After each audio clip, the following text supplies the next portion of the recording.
Ollie Cross, Chapter 9. After Dad dropped me off at home and went back to work, I got busy. First, I went up to his office in the attic and pulled out one of the big bulletin boards he uses for the investigations.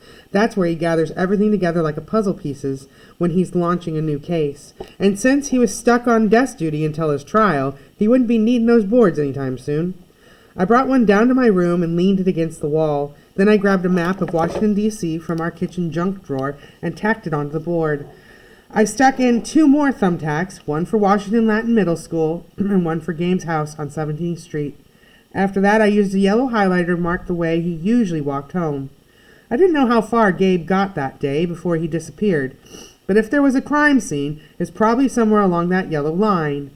I knew what Dad would do with that part too. He'd pulled the footage from all the city traffic cameras along Gabe's route for the afternoon he disappeared.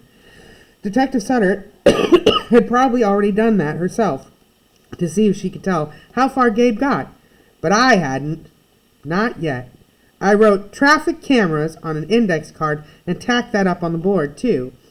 Next, I jumped online to go to missingdc.gov. That's where the police department listed all the missing persons cases. You can filter that page for juveniles, which is anyone under 18. And when I did that, it gave me 31 results. That meant 31 missing kids in D.C., and right there at the top was the newest entry, Gabriel Qualls. It was weirder than weird to see Gabe's school picture like that, with the words critical missing in red bar above his head.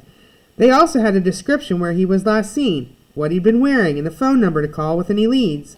The whole thing was a printable PDF, and I made 2 copies. One went on my board, and the other went into my backpack, so I'd always have it with me. After that, I just started brainstorming. I took some more index cards and filled them up with all the different things I wanted to know about. One idea for every card. Those went onto the board, too. Traffic cameras. Any witnesses. Canvassing the neighborhood. School. Gabe's phone working? Hospitals. Social media. Mr. and Mrs. Qualls. Outpost. When I stepped back and looked at everything, I had two things jumped out at me.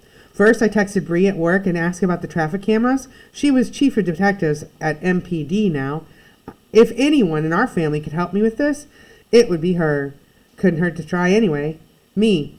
Hey Bree, I have a huge favor to ask. Any chance I could see the traffic cameras on E Street between Washington Latin and 17th Street for December 21st from 3:30 p.m. to 5? It's about Gabe. Thanks if you can help.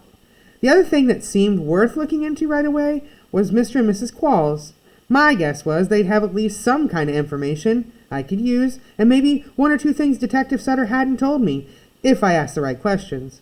Also, now that I had it in my head to go talk to them, I didn't want to wait another second to make it happen. But first, I was going to need some kind of cover. I'm not allowed to just wander the streets of Washington, as Nana Mama likes to put it. But I am allowed to go alone to the store, or to school, or to some of my friends' houses during the day, depending on where they live. So I made a quick plan, then I put on my coat, grabbed my backpack, and headed downstairs. Where exactly are you off to? Nana asked when I passed by the kitchen. She's in charge when Dad and Bree are at work.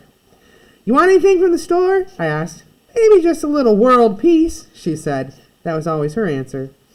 I'll see if they have any, I told her, and a second later, I was gone.